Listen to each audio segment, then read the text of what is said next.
Login से आवेदन form तक पहुंचने के 4 स्टेप होते हैं। स्टेप 1, VLE अपना आईडी और पासवर्ड https://digitalseva.csc.gov.in/ पर फीड करके लॉगिन करें। स्टेप 2, गवर्नमेंट आइकन पर क्लिक करें और सर्च में फसल टाइप करें। प्रधानमंत्री फसल बीमा योजना पर क्लिक करें। स्टेप 3, CSC कनेक्ट पर क्लिक करें। यह आपको PMFBY पोर्टल पर ले जाएगा। स्टेप 4, राज्य चुनें। PMFBY या RWBCIS के लिए सीजन चुनें। लॉगिन के बाद किसानों के नामांकन के लिए सबसे ऊपर आपको आवेदन दिखाई देगा, इस पर क्लिक करें। इसके अंतर्गत आपको ये सभी विकल्प दिखाई देंगे: application, paid applications, unpaid applications, reverted applications, approved applications, rejected applications. किसान नामांकन के तहत नया ऑनलाइन आवेदन भरने के लिए आप एप्लीकेशन पर क्लिक करें और निम्न विवरण भरें: किसानों का व्यक्तिगत विवरण, बैंक या डाकघर खाता का विवरण, जमीन और फसल संबंधी विवरण, अनिवार्य दस्तावेज अपलोड करें और वॉलेट के माध्यम से किसानों के प्रीमियम का भुगतान करें। बैंक विवरण दर्ज करने के लिए यदि IFSC उपलब्ध है तो हां चुनें और उसका मिलान करें। अगर IFSC उपलब्ध नहीं है तो नहीं चुनें और मैनुअल रूप से डेटा फीड करें। यहां यह याद रखना जरूरी है कि VLE को केवल सही बैंक खाता विवरण दर्ज करना होगा, क्योंकि दावे का भुगतान उसी बैंक खाते में किया जाता है। इसके अलावा अगर जरूरी हो तो भविष्य में आवेदन को ट्रैक करने के लिए बैंक खाता संख्या का उपयोग किया जा सकता है।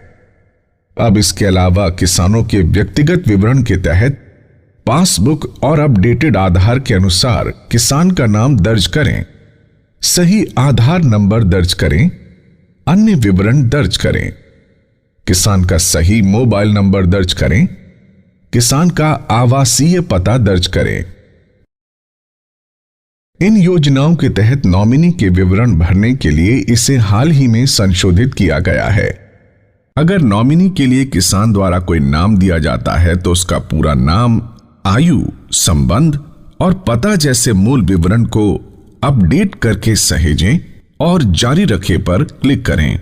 यदि किसान द्वारा नॉमिनी का नाम नहीं दिया जाता है तो उसे बाद में नामांकित घोषित करें कि चेक बॉक्स चेक करके सहेजें और जारी रखे पर क्लिक करें। अब हम फसलों के विवरण दर्ज करना सीखेंगे। ड्रॉप डाउन मेन्यू से वो गांव चुनें जहां किसान की जमीन मौजूद है। सही फसल का चयन करें। बुआई की तिथि, खसरा, सर्वे संख्या और फसल क्षेत्र दर्ज करें। एक से अधिक फसलों और सर्वे या खसरा संख्या के बारे में बीमा के लिए फसल या सर्वे खसरा संख्या जोड़ें पर क्लिक करके अलग अलग विवरण दर्ज करें।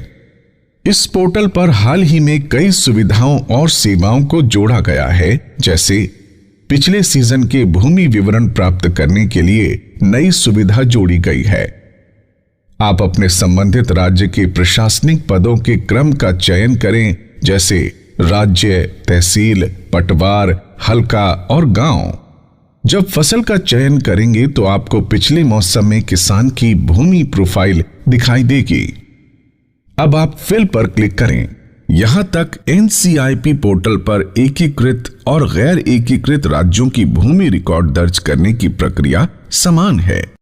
केवल एकीकृत भूमि रिकॉर्ड वाले राज्यों के लिए एकीकृत भूमि अभिलेखों से किसान के भूमि विवरण का मिलान करें। यहां आप चयनित किसान के नाम का मिलान उसके आधार कार्ड में लिखित नाम से करें। सर्वे नंबर, खाता संख्या और क्षेत्र को जरूरत के अनुसार एडिट करें। सबमिट बटन पर क्लिक करें। इससे ये डेटा लिस्ट में जुड़ जाएगा।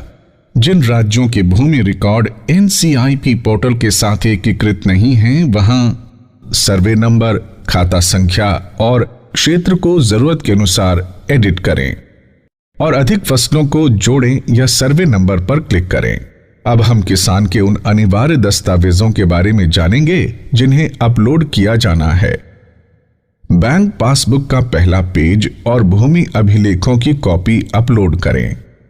जरूरत पड़ने पर बुआई प्रमाण पत्र अपलोड करें। किसानों का विवरण अपलोड करने से पहले प्रीव्यू पर क्लिक करें। यहां यह ध्यान रखना जरूरी है कि सभी दस्तावेजों की कॉपी स्पष्ट और पढ़ने योग्य होनी चाहिए। बैंक पासबुक की कॉपी पर किसान का अकाउंट विवरण और नाम स्पष्ट रूप से दिखाई देना चाहिए। फाइल का फॉर्मेट PNG या PDF या JPEG या JPG में हो, लेकिन उसका आकार 2 MB तक होना चाहिए। प्रीव्यू और फॉर्म सबमिशन। आवेदन भरने के बाद उसकी प्रीव्यू और सबमिशन से पहले किसी भी तरह की गलती से बचने के लिए फीड किए गए डेटा का प्रीव्यू करें। अगर दर्ज किया गया विवरण सही है तो सबमिट पर क्लिक करें। किसान के प्रीमियम का भुगतान। किसान के प्रीमियम का भुगतान करने के लिए पेमेंट गेटवे के तहत मेक पेमेंट पर क्लिक करें। ई वॉलेट की मदद से प्रीमियम राशि का भुगतान करें। अब हम सभी प्रकार के एप्लीकेशनों पर किए जाने वाले कामों के बारे में जानते हैं। Unpaid applications. आपको नियमित रूप से अनपेड एप्लीकेशंस की जांच करनी चाहिए और दाईं तरफ दिए गए मेक पेमेंट विकल्प पर क्लिक करके लंबित भुगतानों को पूरा करना चाहिए। Reverted applications. आप वापस किए गए आवेदन की जांच कर सकते हैं। साथ ही आपको बीमा कंपनी द्वारा दी गई सूचना के 7 दिनों के अंदर वापस किए गए आवेदन पर आवश्यक कार्रवाई करनी चाहिए। Approved applications.